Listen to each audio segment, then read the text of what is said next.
그 저도 소감을 좀 말씀드릴게요. 그러니까 용도기가 방금 정리를 다 잘해줘가지고 여섯 가지 그 분야로 정리를 해줘서 아베 정권의 특징을 잘 설명을 해줬는데, 이렇게 이제 아베는 운이 좋았던 면이 기본적으로 있죠. 제가 보기엔 크게 세 가지 정도 운이 있었던 것 같아요. 첫 번째는 태어나기를 잘 태어났다. 그래서 이제 기시 노부스케, 그 유명한 기시 노부스케 외손자로 태어난 게 가장 결정적이었고, 할아버지는 아베 간, 아버지는 아베 신타로인데 사실은 친가 쪽보다는 외가 쪽을 더 정치적으로 계승한 거죠. 친가 쪽 정치인들은 특히 아베 간은 굉장히 반전주의적인 리버럴한 정치인이었고, 아베 신타로는 그냥 외무상으로서 외상으로서 외상. 현대사 공부하면 많이 나오는 사람이에요. 근데 뭐 특별한 정치적 입장이 센 사람은 아니었던 것 같은데, 오히려 이분은 그 친가 아베 간에 대한 그 할아버지 얘기는 거의 안 하고 이 책 전체를 봐도 주로 외할아버지 기시노부스케 얘기를 많이 하죠. 그래서 그 일본의 어떤 정통 보수의 본류라고 할 수 있는 기시노부스케를 자기 어떤 정치적 롤 모델로 외할아버지를 많이 적극적으로 이렇게 그 소환해서 정치적 정당성을 가져가는데, 그 출생의 어떤 행운이 하나 있었고, 두 번째는 아까 용도기가 얘기한 것처럼 고이즈미를 만났다는 거. 고이즈미에게 발탁돼서 관방 부장관으로 시작해서 자민당 간사장 대리를 하죠. 자민당 간사장 대리를 하는 게 굉장히 중요하죠. 공천을 그 실무를 담당을 하니까. 그러면서 이제 뭐 나카소네나 뭐 이런 사람들 은퇴시키는 얘기 나오잖아요. 그 처음에 보면 그 사실은 나카소네는 뭐 하시모토 류타로한테 서명을 받았다는 거예요. 자기는 종신 의원으로. 야, 내가 이렇게 서명까지 받았는데 네가 뭔데 이 약속을 깨냐? 뭐 이랬다는 거 아니에요. 그랬더니 아베가 할 말이 없으니까, 아이고 살려주십시오. 자민당이 지금 어렵습니다. 이러니까 그냥 읍소를 한 거지. 그러니까 그냥 에휴, 너도 참 고생한다 이러면서 그냥 나카소네가 은퇴를 받아들였다고 하고, 미야자와 기이치도 그때까지 의원이었다는 거예요. 저 깜짝 놀랐는데, 근데 이제 그런 역대 총리들이 그때까지 다 국회의원을 하고 있었어. 근데 이제 그런 사람들을 다 은퇴시키고 뭐 그 간사장 대리를 하면서 그렇게 공을 세워서 그 다음에 이제 관방장관으로 이제 영입이 되는데, 관방장관이 우리나라로 치면 총리인 거죠. 대통령 밑에 있는 총리. 그래서 사실상 이제 국정의 2인자로서 고이즈미 밑에서 정치를 배웠고, 근데 이제 나중에는 고이즈미랑 대립을 하죠. 고이즈미 이후에는 고이즈미랑 약간 결을 달리하면서, 고이즈미도 우파였지만 그 아베 신조는 우파면서도 고이즈미가 약간 그 hen진이라고 했죠. hen진. 그러니까 일본 정치의 어떤 그 괴짜, 아웃사이더라면, 아베는 아웃사이더라기보다는 진짜 본류 오브 더 본류. 일본 정치의 어떤 그 주류 오브 더 주류. 그야말로 초슈 파벌의 초슈 범벌을 이어받은 그 기시노부스케의 후예니까, 혈통적으로도 그렇고 지역구도 그렇고 정말 그야말로 그 일본 정치의 이렇게 계승자 오브 장자 오브더 장자라고 해야 되겠죠. 그렇기 때문에 본인이 역사 의식이 되게 강했던 것 같아요. 그러니까 사실 우리가 21세기, 20세기에는 일본의 대정치가들이 되게 많았거든요. 요시다 시게루부터 시작해서 뭐 키시노부스케도 그렇고, 뭐 사토 에이사쿠 같은 사람도 있고, 후쿠다도 있고, 우리 일본 정치사 공부하면 유명한 뭐 7년 8년씩 4, 5년 그 총리를 길게 한 사람 되게 많아요. 그리고 길게 안 했더라도 다나카 가쿠에이 같은 그런 거물 정치가들 있잖아요. 총리는 잠깐 하더라도 굉장히 오래 일본 정치에 흑막으로 영향을 미친 사람도 있고 막 그런데, 21세기, 그러니까 90년대 잃어버린 10년 이후에는 일본 정치가들이 이렇게 오래 못 가거든요. 다 1년, 2년 막 짧게 하고 금방 바뀌고 막 그러는데, 그래도 21세기 들어서 기억할 만한 정치인이 딱 두 명 있는 거죠. 하나가 고이즈미고 하나가 아베인 거죠. 고이즈미는 아웃사이더로서 자민당을 깨뜨리겠다라고 해서 자민당을 어떤 혁신해낸 사람이고, 근데 이 책에 따르면 우정국 개혁 이후에는 약간 손을 놨다는 거 아니에요. 이게 이제 아베의 평가를 우정국 개혁하고 나서 아유 그다음에 난좀 이제 이제 그랬다는 거고, 이제 아베는 고이즈미를 이어받았지만 고이즈미와는 좀 다르게 일본의 어떤 자민당이 그동안 숙제로 내버려 두고 있던 것들을 내가 아니면 누가 하겠느냐라는 생각으로 팔을 걷어붙이고 이제 달려들었던 것 같아요. 그게 이제 아베가 다른 단명한 총리들과는 다르게, 사실 그 전에 아소다로도 있고 무슨 뭐 스가도 있고 지금 기시다도 있고 뭐 그렇지만, 그런 정치는 우리가 기억 못 하잖아요. 다 1년짜리 2년짜리 총리들이거든. 근데 아베가 이렇게 거의 10년 가까이 뭐 8년 9년 뭐 이렇게 2회에 걸쳐서 총리를 하고, 만약에 죽지 않았으면 3차 집권도 했을 것 같아요. 근데 물론 이제 그 용도기가 말한 그 스캔들이 많았으니까 그걸 장리해 내야 됐겠지만, 어쨌든. 근데 실제로 그렇게 정계 복귀를 하려고 시도하다가 그총 맞아 죽은 거잖아요. 그리고 또 이 자서전도 이 인터뷰를 해놓고 내지 않은 이유는 자기가 정계 복귀할 생각이 있었기 때문에 내지 않은 거야. 그랬는데 갑자기 죽었기 때문에 이제 갑자기 낼 수 있게 된 거죠. 그래서 원래는 써놓기만 하고 그냥 이렇게 원고로만 가지고 있던 걸 죽고 나서 이제 기자들이 찾아가서 내겠다고 하니까 아키에 여사가 유품처럼 테이블 위에 책상 위에 딱 있었다는 거 아니에요, 이 원고가. 그렇고 오 이런 게 있었네 해가지고 사실 이거 안 했으면 아베 이런 거 다 잊혀질 뻔했죠. 근데 어쨌든 본인이 운명이 뭐 그런 운명이었는지 어쨌든 이걸 남겨놔서 좋은 역사적 사료를 남긴 거고 그 다음에 이제 그 세 번째 운은 아까 말한 것처럼 이게 야당 운이 좋은 거지. 예, 민주당 이 직전에 정권을 잡았던 민주당이 워낙 개판을 치는 바람에 그 민주당은 사실 1기 아베 정권 이후에 중간에 민주당이 집권하고 2기 아베 정권이 다시 탈환하는 거잖아요. 근데 그 민주당이 집권했을 때의 기억이 너무 일본인들한테는 정말 충격과 공포스러운 기억인 거야.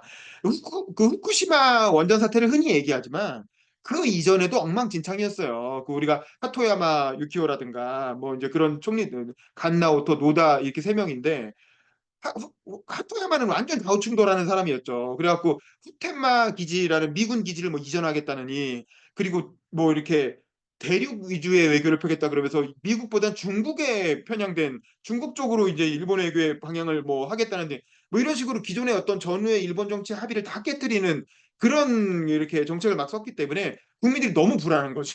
아니 저거 저렇게 해도 되는 거야? 이제 그렇게 하다가 후쿠시마까지 빵 터지니까 이제 몰락해 버리는데 이게 우리나라도 똑같아요. 우리나라가 2공화국 때 딱 그랬거든. 생각해보면 2공화국 때 장면 정부가 그 난리를 치면서 9개월 만에 5.16 쿠데타를 당하고 40년간 정권을 못 잡아요. 그러니까 이제 정권 교체라는 게 이렇게 힘든 거야. 정권을 안 잡았던 사람이 잡았다가 한 번 나라 말아먹으면 그다음 아직까지도 의원 내각제를 우리가 못 하잖아요. 그게 이제 2공화국 민주당에 대한 불신과 의원 내각제에 대한 불신을 더블로 심어주면서 지금까지도 의원 내각제 입도 못 끝내게 된 거거든. 그래서 사실 김대중이 2공화국 때 장면 정부의 대변인이었어요. 그리고 그 김대중이 대통령 되는데 40년이 걸린 거야. 그러니까 이제 그 정도로 한 번 집권했을 때 이 정권 교체한 정부가 국민의 신임을 받긴 되게 어렵다. 이제 그런 면에서 보면은 일본 민주당도 그런 과정을 겪은 거지. 그래서 이제 시간이 좀 필요한 거고.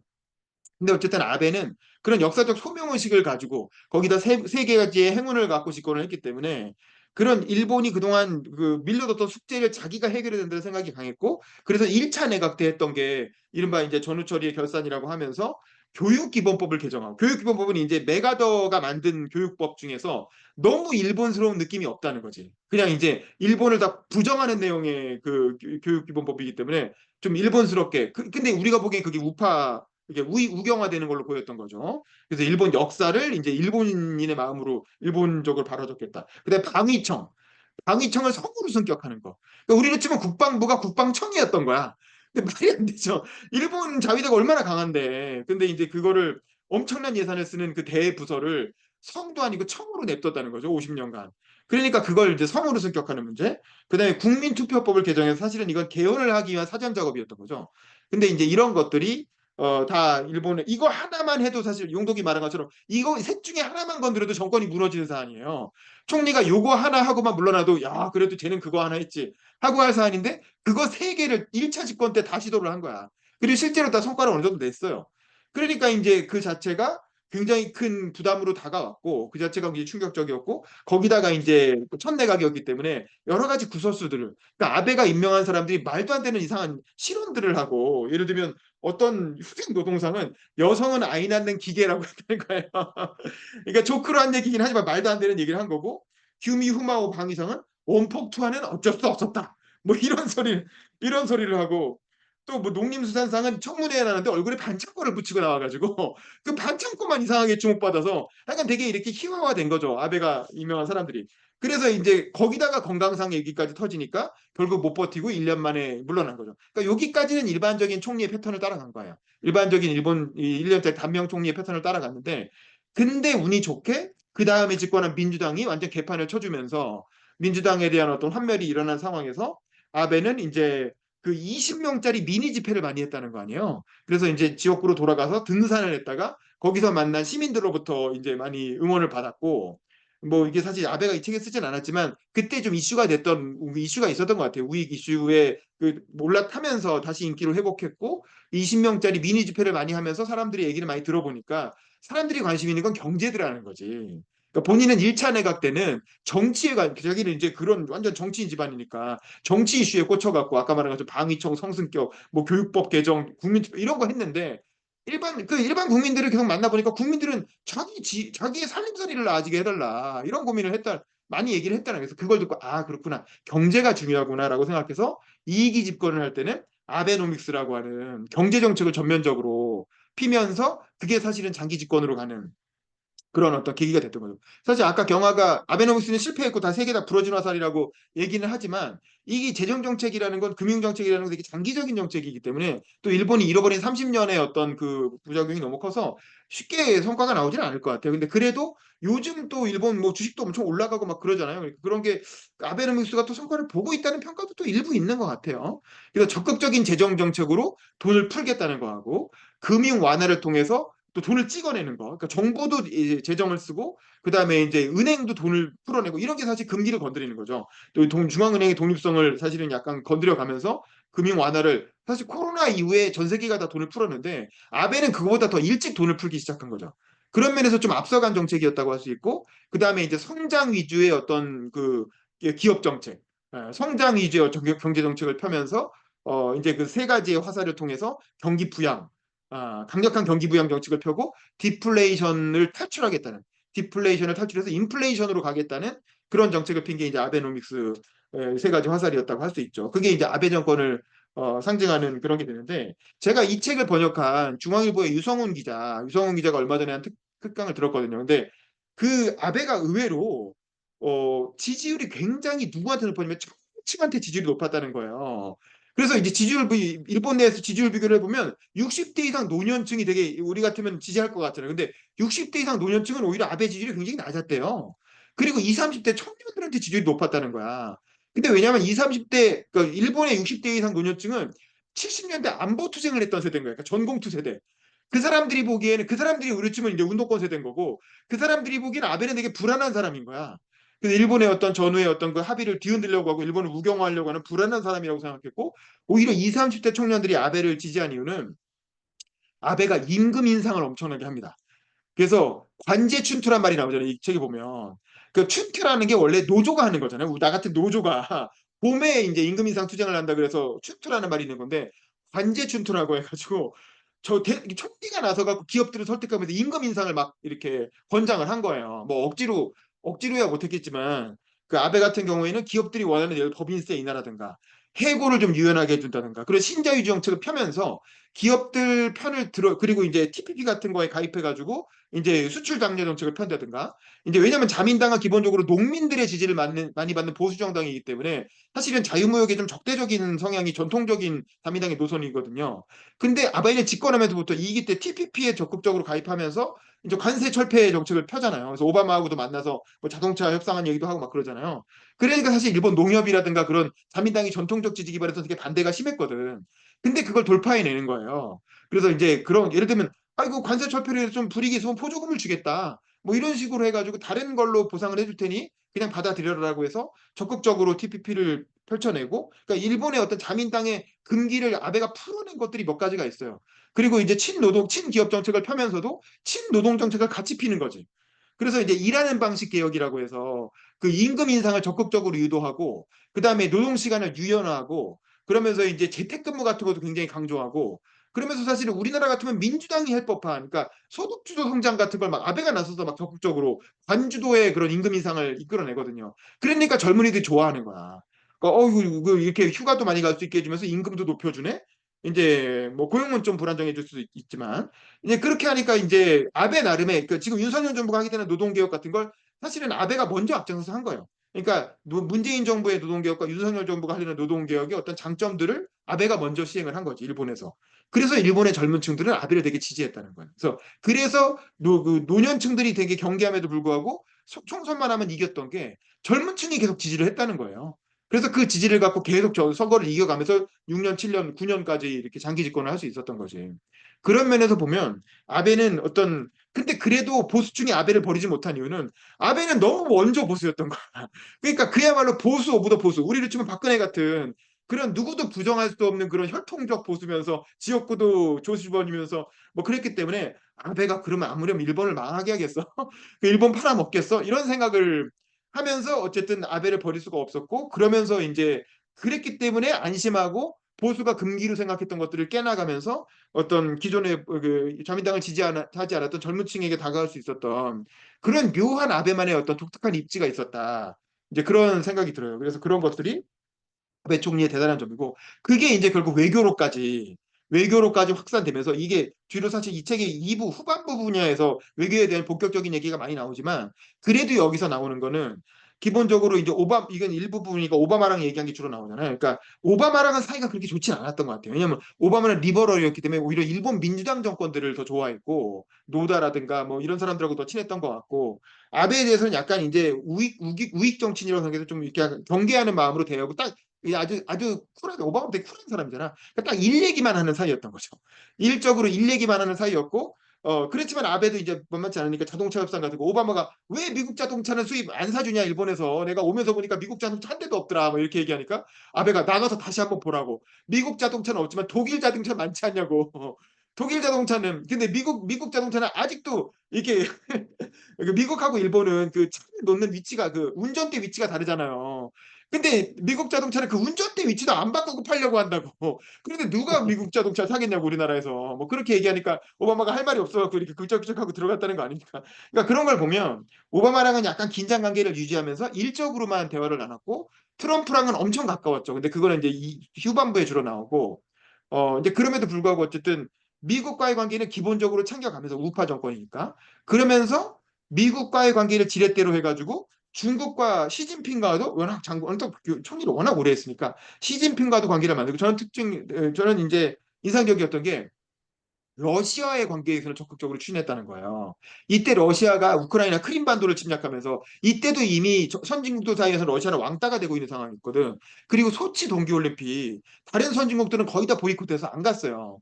근데 아베는 요게 기회다라고 생각해서 소치 올림픽에 직접 가가지고 거기에 이제 귀빈으로 그 직접 현장에 개막식에 참석도 하고 그러면서 러시아와의 관계 개선 그러면서 북방 그 사개 영토 있잖아요. 북방 사개섬. 그게 러시아와 오랜 고전적인 이제 갈등 사안인데 그 중에 한 4개 중에 한 2개 정도는 러시아한테 넘기고 뭐 2개를 뭐 이런 식으로 해가지고 기존의 자민당 조건은 절대 하지 않았을 그런 외교상의 금기. 우리로 치면 독도를 한 절반 정도 띄워주는 뭐 그런 거를 아베가 이제 하면서 러시아와의 관계 개선을 적극적으로 해나가는 거죠. 그러면서 그 외교 강국으로서 그러니까 이제 우리 같으면 이 윤석열 정부는 한중일 딱 그 블록으로 들어가서 블록 안에서의 외교를 하려고 하잖아요. 그러면서 블록에 들어가면 우리는 당연히 러시아나 중국하고는 딱 거리를 둬야 되고 이렇게 생각하는데 아베는 미국과의 관계를 챙기면서도 자기가 필요하다는 건 러시아와도 연결하고 중국과도 연결하고 이러면서 이제 굉장히 큰 판을 그 국제 정치의 큰 판을 보면서 그 외교를 만들어 갔고 나중엔 인도와의 관계까지도 개선해가지고 그 인도 태평양 전략이라는 걸 만들어내서 중국을 포위하는 전략을 스스로 만들잖아요. 그리고 거기에 트럼프를 결합시키잖아요. 그래서 인도에서는 엄청나게 인기가 좋았대요, 아베가. 그래서 아베가 죽었을 때 모디 총리가 직접 이렇게 추도사를 엄청 장문의 추도사를 보내주고 막 그랬다 그러더라고.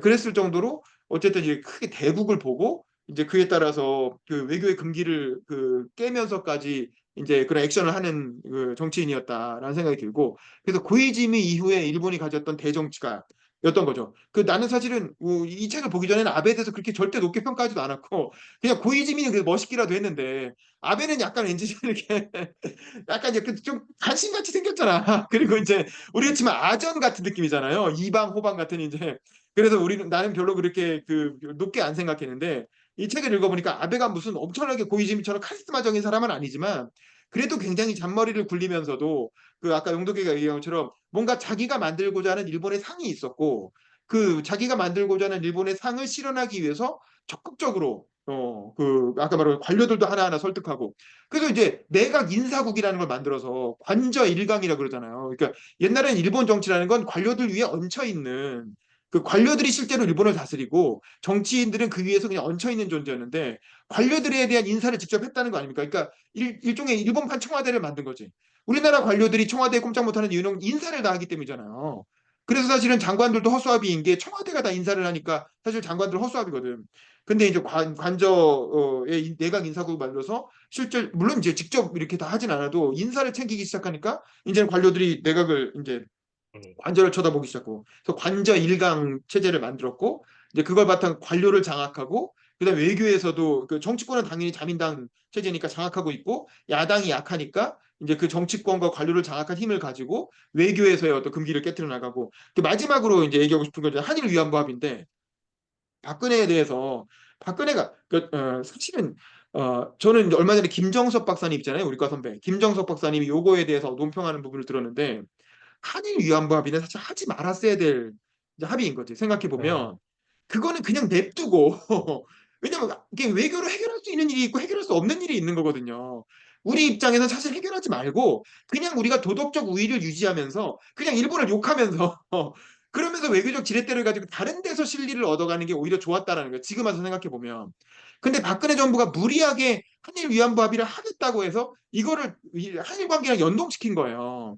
그래갖고 이게 해결되지 않으면 일본과는 정상회담도 안 하겠다라고 해버리니까 미국 입장에서는 오씨 그러면 미국이 구상하는 한미일 삼각 파트너 입장에서는 한국과 일본의 사이가 좋아야 되니까 일본을 엄청 압박을 했다는 거예요. 그래서 아베가 이걸 하고 싶어서 한 게 아니라 박근혜 때문에 한 게 아니라 오바마 때문에 한 거예요. 오바마가 이거 한일 위안부 합의 안 하면은 한일 관계 개선 안 하면은 안 된다고 자꾸 압박을 하니까 할 수 없이 들어주면서 그러면서 사과를 했죠. 실제로 사과를 했어요. 이 책에 보면 사과 문구가 나와요. 그래서 저는 이거 이 정도 사과를 했으면 됐지 않나 이런 생각이 들 정도로 되게 진실하게 이 사과를 하거든요. 여기 보면 뭐 이런 거야. 여기 보세요. 182쪽 보면 박근혜 대통령한테 전화를 해가지고 위안부로서 수많은 고통을 겪고 심신에 걸쳐 치유하기 어려운 상처를 입은 모든 분들에게 진심으로 사과와 반성의 마음을 표한다는 내용으로 전화를 했다는 거야. 그러면 총리가 이 정도 사과했으면 사과한 거잖아요. 근데 우리 국민들은 아베가 사과한 줄도 몰라요. 그리고 왜 사과 안 하냐고 아직도 사과 안 하냐고 따지잖아요. 나는 이거는 박근혜도 잘못했다. 이런 사과를 받았으면 그 녹음했을 거 아니에요. 총리 간에 정상 간에 대화니까. 녹음을 하고 나서 청와대 영빈관에 그 위안부 할머니들 다 초대해가지고 위안부 할머니들 앉혀놓고 그 아베가 사과하는 걸 음성을 들려주는 거지. 그리고 생중계하고. 그래서 이제 일본으로부터 사과받은 기념식 같은 걸 국민들 앞에 생중계로 했어야지. 그래가 꼼짝 못하게 사과받았다고 하고 그리고 나서 그 다음 절차를 진행했어야 되는데 박근혜는 그냥 자기가 사과받았으니까 사과받았다고 하고 그냥 그 다음에 뭐 재단 만들겠다 이렇게 실질적으로 진행하니까 위안부 할머니들은 사과를 못 들은 거고 직접 못 들었으니까 그리고 윤미향 같은 사람이 중간에 껴가지고 그거 이간질 시키고 이러니까 결국에는 전혀 이렇게 해가지고 합의를 한 게 아무 국내적으로 효과를 못 받고 그러니까 이제 위안부 그 단체들이 다 핑 돌아서 가지고 무슨 사과받았냐 그리고 이렇게 해놓으니까 일본 정치인들이 그 다음에 야스쿠니 가고 이러는 거 막말하고 이러는 걸 막을 수가 없잖아요. 그러니까 그런 게 몇 개 터지니까 일본 놈도 사과 안 했다라고 해가지고 그냥 기껏 위안부 합의해 놓은 게 다 엎어져 버렸고 그러니까 결국 이렇게 될 사안이었던 거야. 이렇게 해놓으면 어차피 이거는 위안부 합의를 이렇게 해도 결국은 뒤집어질 수밖에 없는 사안이었고 결국 그러니까 나중에 문재인 정부 들어와가지고 뒤집어 그 문재인 정부는 문재인 회고록을 보면 자기는 그 합의를 이어받았다고 해요. 그러니까 진보 진영의 비판을 무릅쓰고라도 국가 간의 약속이기 때문에 이어받았다고 하지만 실제로 그 재단을 없애버렸죠. 재단에 돈을 안 줘가지고 재단이 기능을 못하게 하면서 문을 닫게 만들었고 실질적으로 합의를 파기한 거지.